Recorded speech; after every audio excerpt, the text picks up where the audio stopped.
शाम के 7 बजे है। खबर दमदार के साथ हाजिर हूं मैं अनुपम। प्रयागराज माफिया अतीक अहमद से जुड़ी इस वक्त की बड़ी खबर हम आपको बता रहे हैं। अतीक अहमद की लगभग 20 बीघा जमीन गैंगस्टर एक्ट में कुर्क की गई है। अवैध संपत्ति की अनुमानित कीमत 12 करोड़ 42 लाख से ज्यादा है।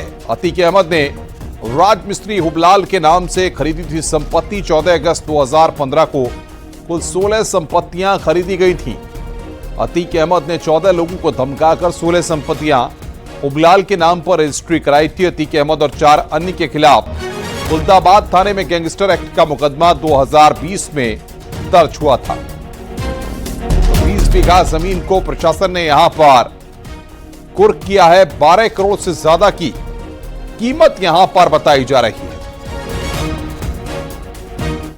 वो अतीक का गैंग है जिसमें 3 और सदस्य हैं, जिनके द्वारा आर्थिक भौतिक दुनियावी लाभ प्राप्त करने के लिए बेनामी संपत्तियां खरीदी गई हैं। उसी के क्रम में हुबलाल की संपत्ति ये पाई गई है, जिसके तहत आज कमिश्नर महोदय द्वारा कार्रवाई की गई। 14 में जब्ती की कार्रवाई की गई है।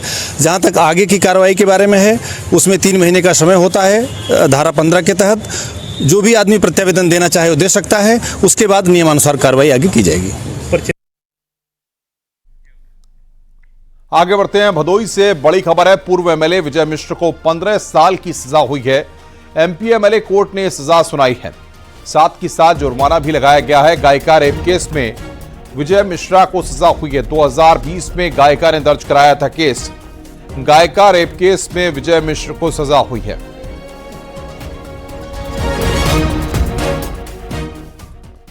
और इस बीच बड़ी खबर आ रही है। कोटा ग्रामीण जिले में पकड़ा गया एल्विश यादव का मामला। पूछताछ के बाद कोटा ग्रामीण पुलिस ने छोड़ा एल्विश यादव को। नाकाबंदी के दौरान पुलिस ने एल्विश की कार वहां पर रुकवाई थी। को जेल एमपी एमएलए कोर्ट ने जेल भेजा है। गैर जमानती वारंट पर जेल भेजा गया है। 2009 लोकसभा चुनाव के दौरान आचार संहिता के उल्लंघन का मुकदमा दर्ज हुआ था। खुर्जा सीट से साल 2012 में कांग्रेस के टिकट पर विधायक रहे हैं बंशी पहाड़िया। वर्तमान में समाजवादी पार्टी में है पूर्व विधायक बंशी पहाड़िया। तो कोर्ट ने समाजवादी पार्टी के नेता को जेल भेजा है।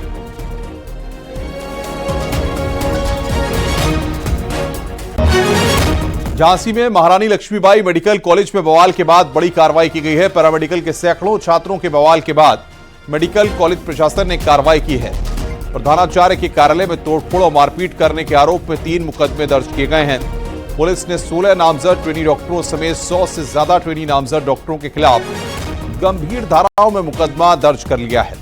पुलिस ने बलवा, मारपीट और तोड़फोड़ करने वाले 9 ट्रेनी डॉक्टरों को गिरफ्तार कर जेल भी भेज दिया है।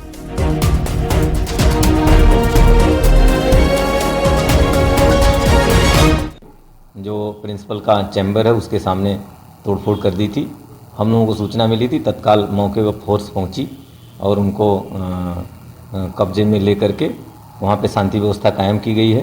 तहरीर प्राप्त होने पर उचित धाराओं में अभियोग पंजीकृत कर अग्रिम वैधानिक कार्रवाई की जाएगी। बड़ी खबर आ रही है। पीएम मोदी ने बड़ा ऐलान किया है। गरीबों को फ्री राशन देती रहेगी केंद्र सरकार। अगले 5 साल तक फ्री मिलता रहेगा राशन। 5 साल तक फ्री राशन देगी केंद्र सरकार। बड़ी खबर छत्तीसगढ़ के दुर्ग में पीएम मोदी ने इस बात का ऐलान किया है। 80 करोड़ लोगों को इसका फायदा मिलता रहेगा। पीएम मोदी का यहां पर यह बड़ा फैसला। भाजपा सरकार ने प्रधानमंत्री गरीब कल्याण अन्न योजना शुरू की। इस योजना की वजह से आज भी छत्तीसगढ़ के लाखों गरीबों को मुफ्त चावल और चना मिल रहा है।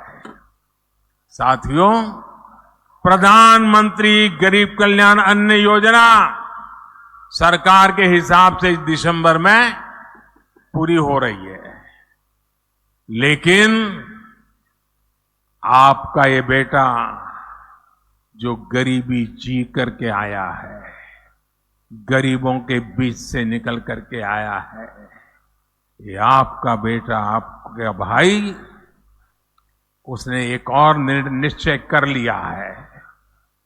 मेरे गरीब भाइयों बहनों, मैं देश के गरीब भाइयों बहनों को आज दूर की धरती से बताना चाहता हूं, मैंने निश्चय कर लिया है देश के 80 करोड़ गरीबों को मुफ्त राशन देने वाली योजना को भाजपा सरकार अब अगले 5 साल के लिए और बढ़ाएगी। इधर मुख्यमंत्री योगी आदित्यनाथ ने पीएम का आभार जताया। 5 साल तक मुफ्त राशन देने के फैसले पर आभार जताया गया है। सीएम ने फैसले को लोक कल्याणकारी बताया। 5 सालों तक 80 करोड़ लोगों को राशन मिलेगा, ये बात मुख्यमंत्री के द्वारा कही गई। सीएम के फैसले को लोक कल्याणकारी बताया गया है।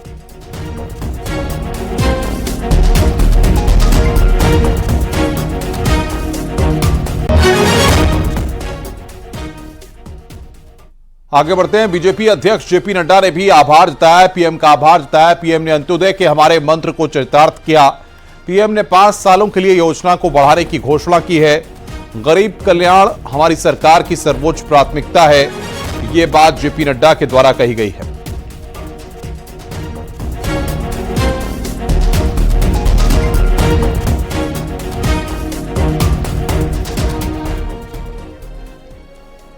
छत्तीसगढ़ में विधानसभा चुनाव के प्रचार के लिए सीएम योगी ने बस्तर कांकेर के भानु प्रतापपुर विधानसभा क्षेत्र में जनसभा को संबोधित किया। सीएम योगी ने अपने भाषण में कांग्रेस की भूपेश बघेल सरकार पर जमकर निशाना साधा। सीएम योगी ने आरोप लगाया कि भूपेश बघेल की सरकार गरीबों के लिए आने वाली योजना को हड़प जाती है। ये सरकार किसानों पर अत्याचार करती है, उनका शोषण करती है और राम भक्तों का अपमान करती है। इस सरकार को एक भी क्षण रहने का अधिकार नहीं है। सीएम योगी ने कहा कि कांग्रेस के एक साथी ने बिहार में चारा घोटाला किया था, कांग्रेस ने छत्तीसगढ़ में गोबर घोटाला किया है, यह उनकी प्रकृति है। ये सरकार यहां की जनता के साथ धोखाधड़ी कर रही है, इन्हें विकास से कोई लेना देना नहीं है।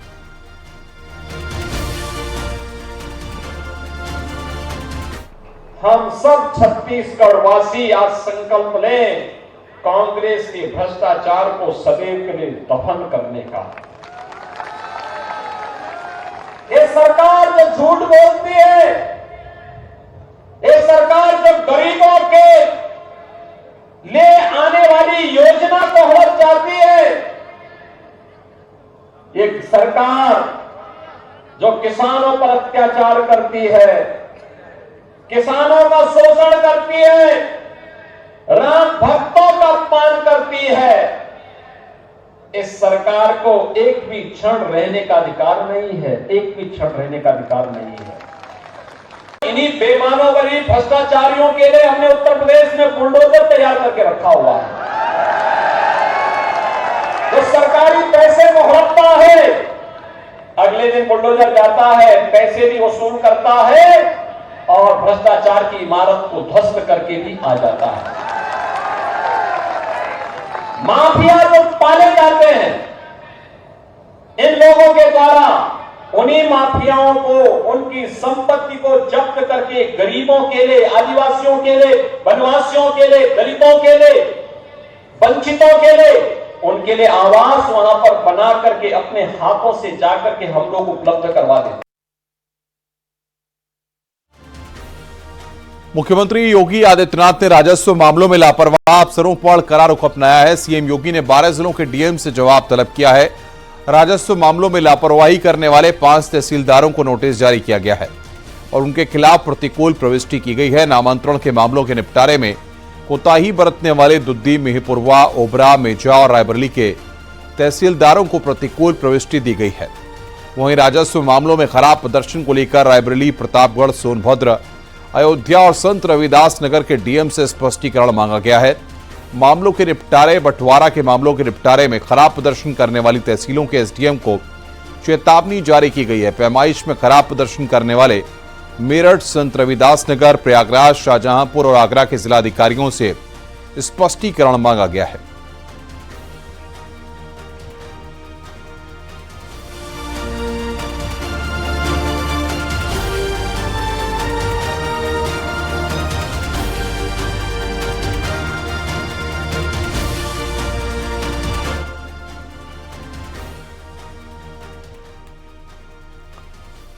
और इस वक्त की बड़ी खबर आपको बता रहे हैं, बुलंदशहर में बढ़ते पॉल्यूशन को लेकर जिला प्रशासन की ओर से सड़कों पर पानी का छिड़काव किया जा रहा है। जिला प्रशासन ने यहां पर एक बड़ी पहल की है, एक कदम उठाया है। सड़कों पर बढ़ते प्रदूषण के चलते कृत्रिम बारिश कर पानी की बौछार लगातार की जा रही है। दरअसल दिल्ली एनसीआर में बढ़ते प्रदूषण बढ़ने से नेशनल हाईवे 91 पर धुंध छाई हुई है, लेकिन जिला प्रशासन की ओर से प्रदूषण के खिलाफ पानी की बौछार वहां पर छोड़ने का फैसला लिया गया है और लगातार बुलंदशहर की सड़कों पर पानी की बौछार की जा रही है।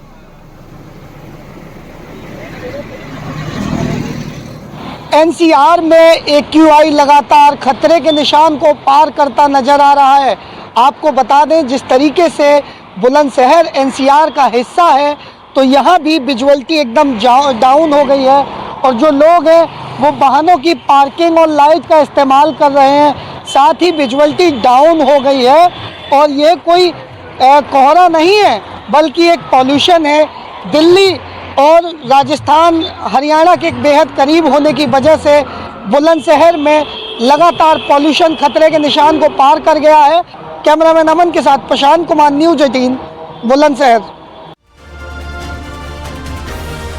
रुक रहे हैं यहां पर ब्रेक के लिए। खबरों का सिलसिला लगातार जारी है।